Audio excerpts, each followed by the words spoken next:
berapa kesenangan. Kesian juga kan bapaknya hanya PNS. Ya, oh iya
Bismillahirrahmanirrahim.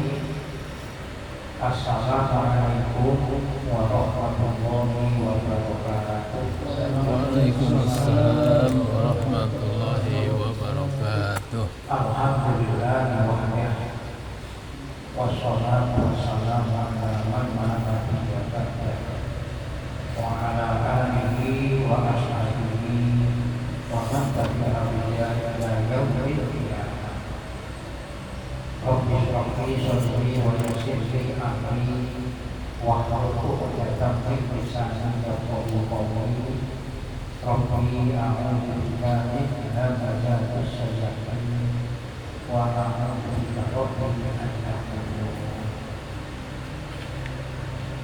Wa qala ayyun wa innaha la ta'lamu wa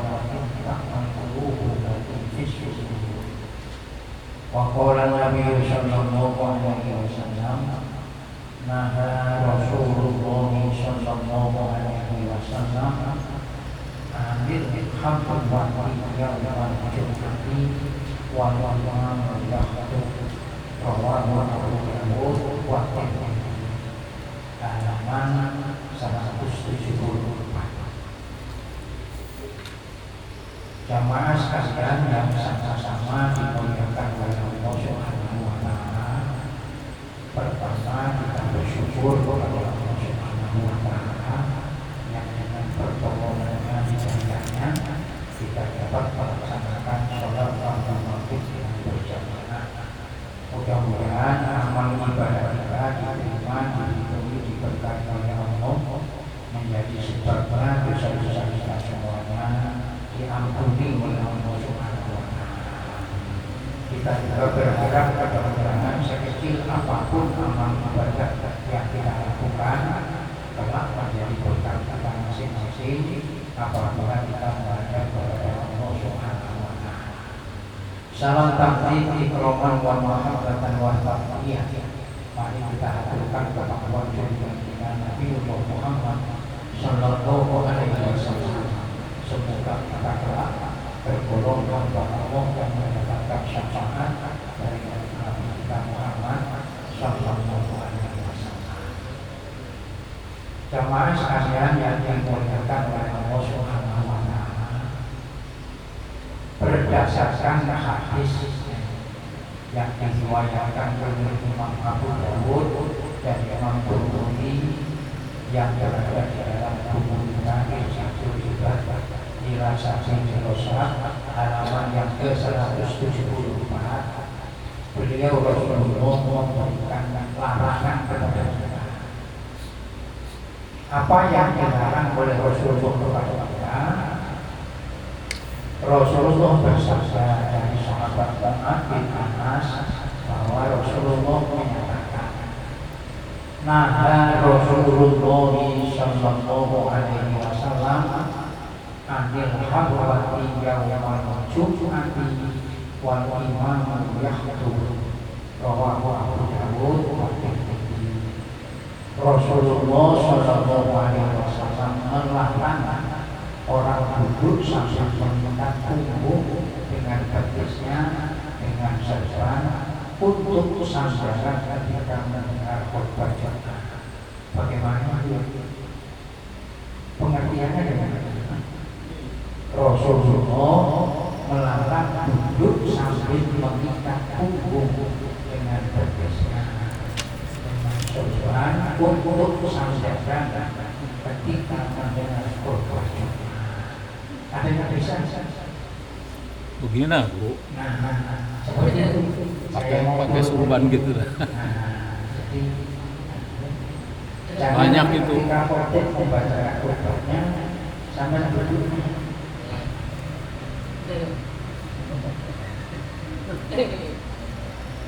Ini duduk menyepelekan. Banyak yang tidak tahu memang duduknya tapi dia sampai tidak pakai sorban tangannya tidak pakai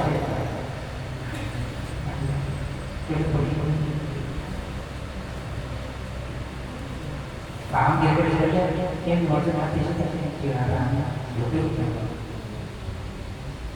atau duduk jangan duduk.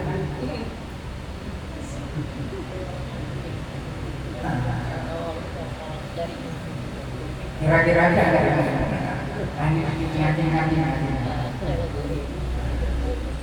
tapi Pak Toyo ini langsung karena biasanya Pak Toyo ya jangan duduk ini untuk ketika khotib memandangkan khutbah. Ini kalau belajar dan ngaji dan tahu ya karena nggak tahu kalau ibu-ibu kan nggak cuma jadi walaupun dulu begini ya tidak apa-apa.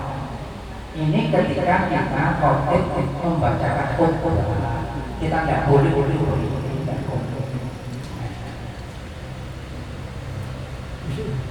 jelasnya itu bedanya. Ini dilarang oleh Rasulullah.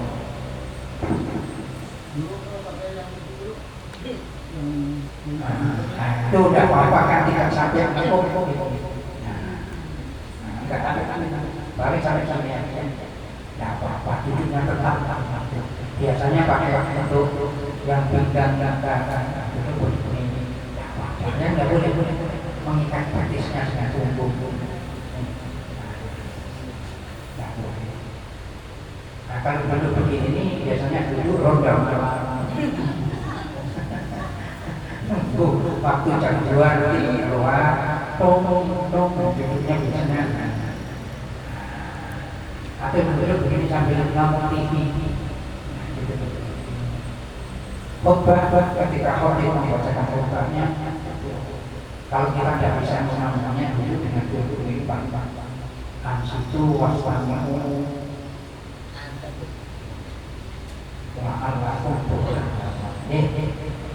hadis. Mari kita lihat sama-sama. Itu hadis yang ada di halaman 170. Diriwayatkan oleh Imam Abu Dawud dan Imam Tirmidzi. Nah sekarang mari kita coba lihat di halaman 174 hadis yang di atas ini. Uhdurul Jum'ah wad'u minal imami fa inna rajulan la yazalu yakabahadu hatta yu'akhkhara fil jannati wa inna rawahu Ahmad wa Abu Dawud. Hadirilah sholat Jumat dan mendekatlah dari imam, karena seseorang selalu menjauh dari imam hingga diakhirkan masuk surga, meskipun ia yang masuk surga. Apa yang maksud? Kalau sampeyan yang saja itu datang ke tempat untuk sholat Jumat, jangan sampeyan kelihatannya datangnya duluan, tapi justru membiarkan barisan yang pertama dibiarkan kosong. Tapi kita cari tempat yang pas. Jangan diperintah oleh Nabi untuk kita mendekat duduk di dekatnya. Maka sosok yang depan-depan sebab nanti ada rentetannya hati. Kalau sudah khawatir nanti duduk di atas mimbar kalau mau bacakan khutbahnya, itu kalau nanti ada makmum masuk lalu sampai yaitu melangkah-langkai jamaah yang lain, itu dikatakan Nabi seperti menyeret usus. Ini hati-hati, ini peringatan keras. Sehingga sampai jangan sampai menjadikan sedang apa kita biarkan sok yang depan kosong. Maka jamaah hendaknya yang datang mengisi sok yang di depan itu. Cuma kita tahu bahwa sok yang di belakang imam ini hendaknya nanti ditempati oleh makmum yang siap untuk menjadi bagian.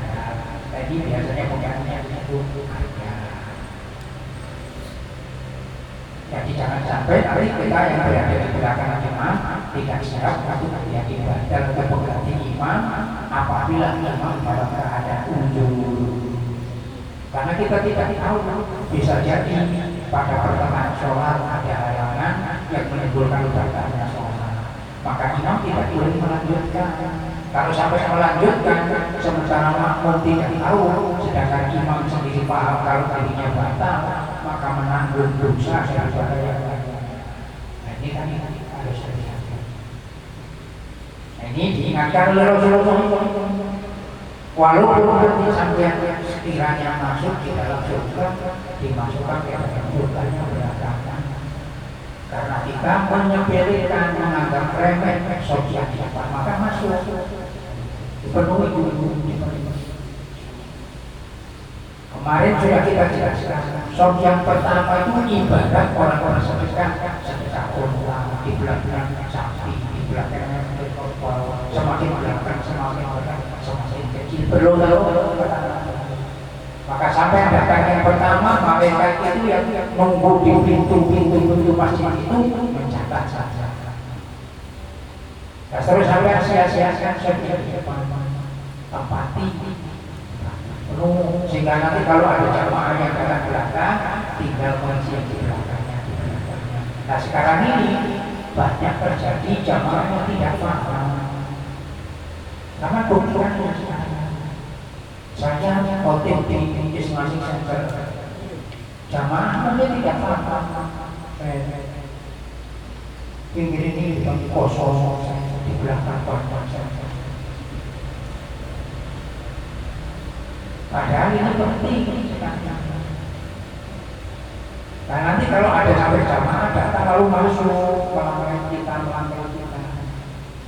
Mari kita lihat halaman 173. Ini hadis Nabi yang diriwayatkan oleh Imam Ahmad dan Tabrani. Ini peringatan keras dari Rasulullah. Maka saya sampaikan hati-hati. Innal ladzi yatakhaffafu riqaban nasi yaumal jum'ati wa yufarriqu baina asnaini ba'da khurujil imam kal azhar iqasabahu fitna rawahu Ahmad atau ini sesungguhnya orang yang melangkai leher orang-orang pada hari Jumat dan memisah antara dua orang sesudah keluar imam berada di atas mimbar seperti orang yang menyeret ususnya yang dimaksud melangkai leher korban apa sampai yang melangkai leher orang artinya sampean itu mau apa namanya kalau boleh ya istilahnya mencari jalan sehingga melangkai orang ini penyebabnya apa? Karena mungkin si jamaah tadi tahu kalau ada sok yang kosong maka dia berupaya semestinya kalau melihat ada sok yang di depannya kosong itu segera dipenuhi. Jangan dibiarkan kosong sehingga nanti jamaah yang lain yang masuk itu tidak sampai untuk melakukan itu. Karena ketidakpahamannya mungkin dianggap sholat Jumat sekedar menggugurkan kewajiban. Nah maka dengan hadis yang kita baca ini kita berharap untuk kita semakin memahami betapa pentingnya kualitas di dalam kita beribadah. Banyak orang yang melaksanakan sholat mendatang untuk sholat Jumat, tapi malah leher saudaranya sama karena Nabi dengan menyeret khususnya di dalam neraka. Nah kalau ini tidak menjadi sebuah pemahaman bagi kita, kan kita menjadi orang yang rugi. Maka saya minta kepada seluruh jamaah ketika hadir dalam masjid untuk melakukan sholat Jumat, segera berangkat. Kalau ada sok-sok di depan masih kosong, barisan yang kosong, segera dipenuhi, segera dipenuhi. Jangan justru menyuruh orang untuk memenuhi, kita sendiri yang memenuhi, kita sendiri. Karena dijanjikan oleh Rasulullah besar pahalanya orang yang berada di sok-sok depan, terus ke belakangnya, ke belakangnya, ke belakangnya. Itu yang baru-baru. Nah, tadi sudah saya sampaikan larangan Rasulullah berdasarkan hadis. Lupa bagaimana kalau tidak pada saat khotib di atas mimbar membacakan khutbahnya, ya tidak apa-apa. Sampai duduk seperti tadi juga tidak apa-apa. Cuman kalau pada saat khotib membacakan khutbahnya, kita tidak boleh duduk mendengarkannya dengan cara duduk lagi. Kalau kita lagi santai-santai duduk ngomong-ngomong nggak mendengarkan khutbahnya, tidak apa-apa. Silahkan. Yang dilarang tadi khusus ketika kita mendengarkan khotib membacakan khutbahnya, tidak boleh duduk seperti itu bersandar pada punggung yang diikat tadi yang tadi sudah saya contohkan. Ini hati-hati. Nah, hal yang perlu kita pahami tadi sudah pemberitaan Rasulullah ancaman yang diberikan kepada orang yang melakukan sholat Jumat tapi dia menghalalkan saudaranya. Supaya tidak terjadi demikian, maka sampean-sampean hendaknya yang datang ke masjid untuk bertakbiran tadi segera diisi sok-sok masih kosong.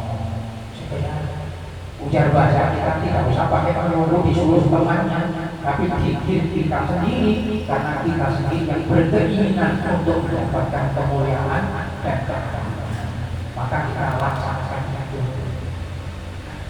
Sehingga nanti sekali lagi apabila ada jamaah yang hadir belakangan, tinggal untuk memenuhi sosialisasi belakangnya terus. Begitu juga kalau di dalam sholat umpamanya biasa. Baris yang pertama sudah penuh, terus baris yang kedua katakanlah tinggal umpamanya sudah ada 1, 2, 3, 4, 5. Jangan mengambil yang sebelah kiri, upayakan dulu untuk memenuhi sebelah kanan. Sebelah kanan dulu, sebelah kanan. Umpamanya pintu sampai di sana selesai. Padahal yang sebelah kanan ini masih kosong, sebelah kiri juga kosong. Kalau dia jangan mengambil sebelah kiri, ambil sebelah kanan. Nggak usah kesah-kesah. Padahal sudah umpamanya imamnya sudah laku ini umuman yang ini. Jangan cepat-cepat di sini, tidak karena semampunya saja. Karena sama berjalan untuk menuju ke sholat berjamaah ini juga sudah bernilai sholat. Jadi tenang-tenang sampai. Sehingga nanti di dalam sampai mengawali sholatnya tidak menjadi orang yang tergesa-gesa. Kalau sampai tergesa-gesa, ambil berarti akan mengalami kekhusyukan. Macam-macam. Aku mungkin apalagi seperti kita yang sudah tua, tenang-tenang saja. Kalau nanti ada kekurangan kita dalam rokaatnya, tinggal menambah. Tapi bagi orang sholat Jumat yang ketinggalan, sehingga dia cuma ikut 1 rokaat saja, nah itu kan pas-pasan berangkat, tahu-tahu sholatnya Jumat sudah tinggal 1, ikut dia 1 rokaat, terus menambahi 1 rokaat berikutnya sesudah salam, si imam dengan jamaah yang lain salam. Nah setelah salam maka dia menambah 1, berarti setelah menambah satu tadi, maka dia wajib untuk melakukan sholat zuhur. Kalau tidak aku sudah sunat, karena dia tidak mengikuti daripada khutbah Jumat, sedangkan khutbah Jumat itu adalah 2 rakaat daripada sholat. Ini kalau nggak dipahami nanti kan kacau. Mari kita lihat lagi hadis yang ada di halaman 170 itu ancaman bagi orang yang melangkahi saudara ini. Man takhaffa riqaban nasi yaumal jum'ati ittakhadha jisron ila jannah. Saya baca lagi. Man takhaffa riqaban nasi yaumal jum'ati ittakhadha jisron ila jannah. Rawahu Tirmidzi wa Ibnu Majah. Siapa yang melangkahi leher orang-orang pada hari Jumat berarti telah membuat jembatan menuju ke neraka jahanam.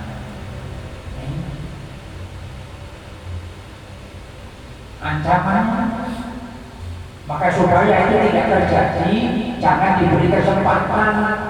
Sok-sok depannya itu masih lowong. Segera melalui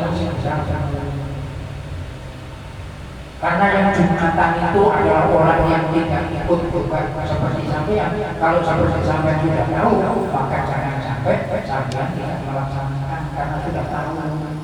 Nah, datang menemui mana yang kosong segera diisi. Sehingga nanti ketika khotib membacakan khutbah tidak ada lagi lowong untuk bisa disertai. Sehingga jemaah tidak lagi berupaya untuk memisahkan orang, memisahkan minta jalan lalu melompat karena mengejar atas shot yang kosong. Jangan sampai.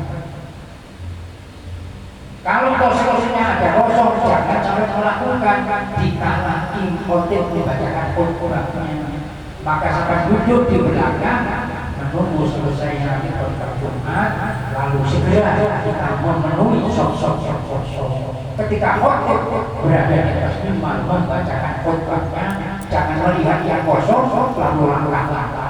Akhirnya langkah itu di depannya khotib, mungkin sok-sok kedua atau ketiga dia sholat Allahu Akbar. Berapa banyak mengganggu jamaah. Coba kelihatannya ibadah, tapi justru menimbulkan keburukan. Maka jangan di sini sudah melangkah-langkah orang, lalu nanti sholat sunat, maksudnya bagus saja sholat sunat. Padahal khotib membacakan khutbah, maka dianjurkan hendaknya kalau bisa tidak usah melakukan sholat sunat, tapi duduk lalu diganti duduknya tadi sholatnya dengan membaca tasbih pelan-pelan. Subhanallah, dibaca sampai 4 kali. Kalau sholatnya dipercepat, tapi itu di belakang, jangan justru nanti langkah lalu ke depan. Sementara khotib membacakan khutbah banyak terjadi seperti itu karena ketidakpahaman. Padahal ini begitu besar ancamannya, hukumannya begitu besar. Man takhaffa riqaban nasi yaumal jum'ati ittakhadha jisron ila jannah. Diumpamakan oleh Rasulullah seperti orang yang membuat jembatan yang digunakan untuk menuju ke neraka jahanam. Kelihatannya sholat, tapi malah melangkah. Kenapa? Karena ketika orang itu melangkah saat khotib membacakan khutbah lalu di belakangnya akhirnya timbul berlaku berbuat sia-sia. Kelihatan beribadah tapi tuntunan untuk beribadah tidak dipahami. Ini menjadikan kita menjadi sia-sia. Satu tadi larangan tentang 7 yang sudah dibacakan tadi pada hadis di halaman 74 yang terakhir tadi. Nah, Rasulullah sallallahu alaihi wasallam anil hadwati yaumal jum'ati wal imam yaqul rawahu Abu Dawud wa Tirmidzi dilarang duduk ketika khotib membacakan khutbahnya tadi itu mengikat punggung dengan betisnya. Yang tadi sudah saya contohkan. Beliau bertanya bagaimana kalau duduk yang tidak mengikat itu hanya dengan di bawahnya untuk mengikat. Boleh tidak sebabnya tidak tadi seperti tadi yang saya contohkan. Hal-hal itu penting supaya kita betul-betul untuk dapat menjaga nilai ibadah kita, sehingga menjadi ibadah kita tidak menjadi sia-sia. Balik hadis yang di halaman 174.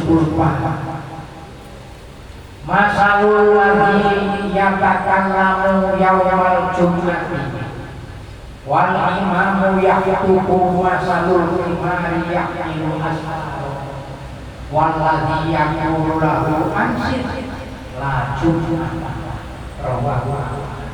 Ini yang sudah sering kita jelaskan. Ini hadisnya, dalilnya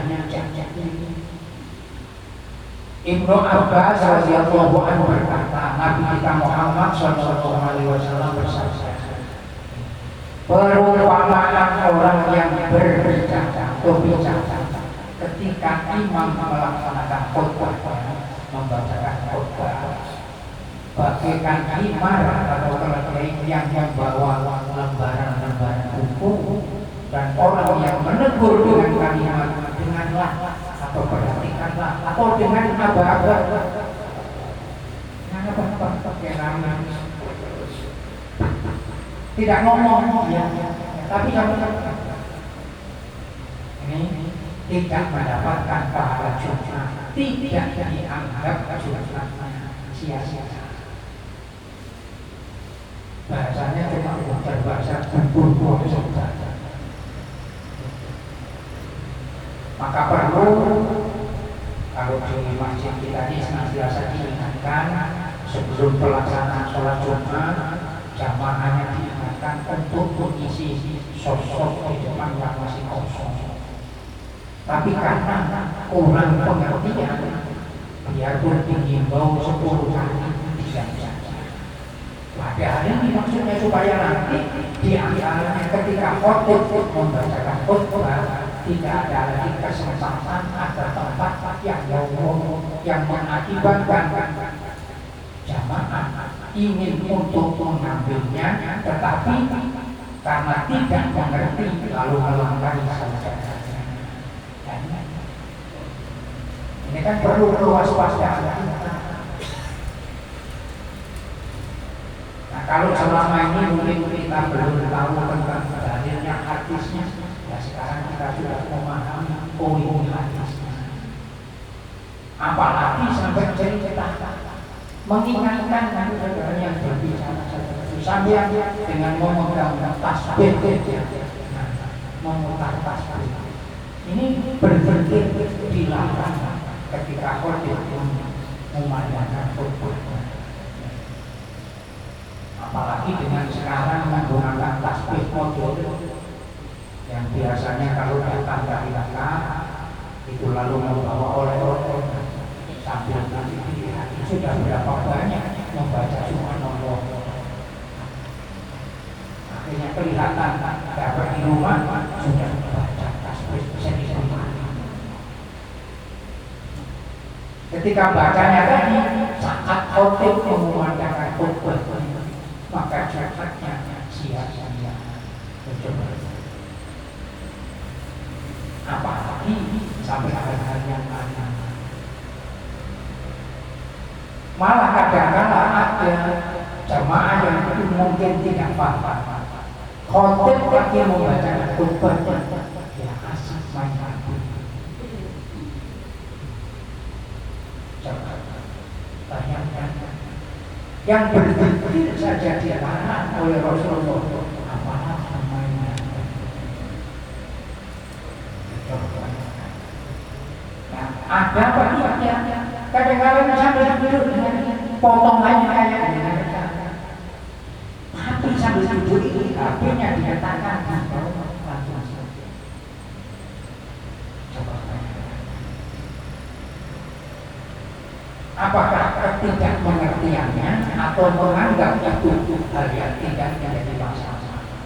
Saya berdiri di atas mazhab. Saya mau nunggu, tapi hati batin saya nggak mau.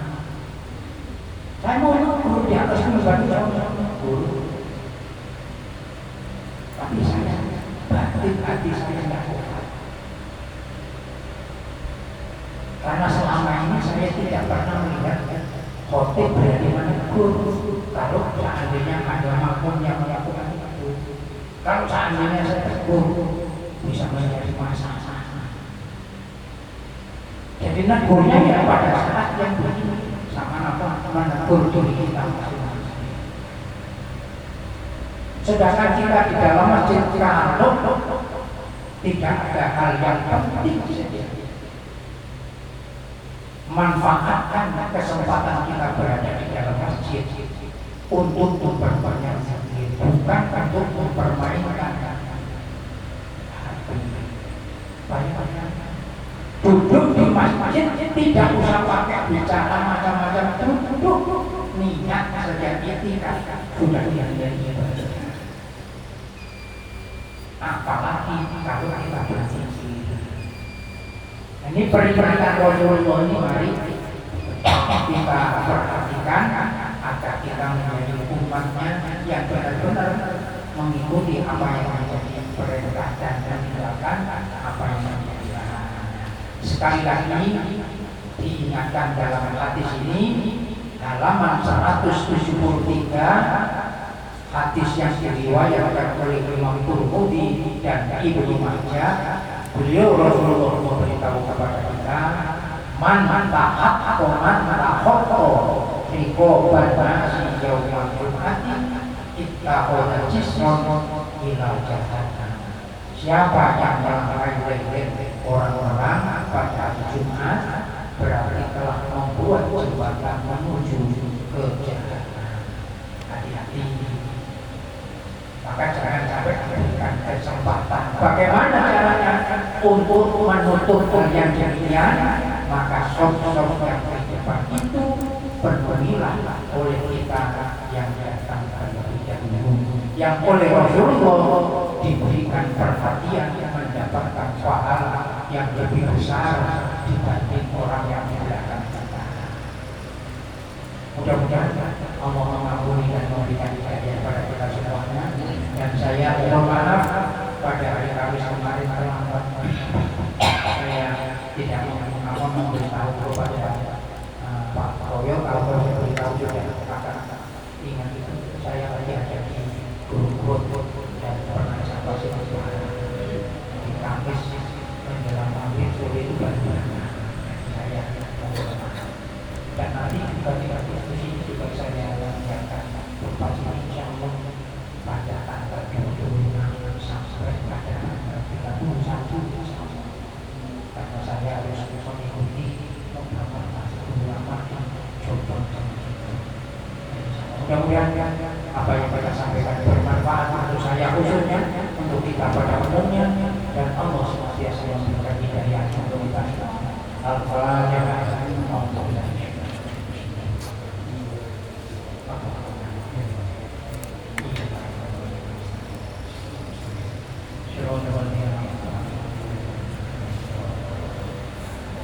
Tadi dia bercerita sekali Bismillahirrahmanirrahim. Allahumma shalli ala Muhammad wa ala alihi. Allahumma inna nas'aluka ilman nafi'an wa 'amalan mutaqabbala wa yaqin syukur wa rizqan wasi'an wa amalan tayyiban wa arhamar rahimin. Rabbana atina fid dunya hasanah wa fil akhirati hasanah wa qina adzabannar. Mari kita tutup bersama dengan membaca doa kafaratul majlis. Bismillahirrahmanirrahim. Subhanallahumma wa bihamdika asyhadu an la ilaha illa anta astaghfiruka wa atubu ilaik. Wassalamualaikum warahmatullahi wabarakatuh.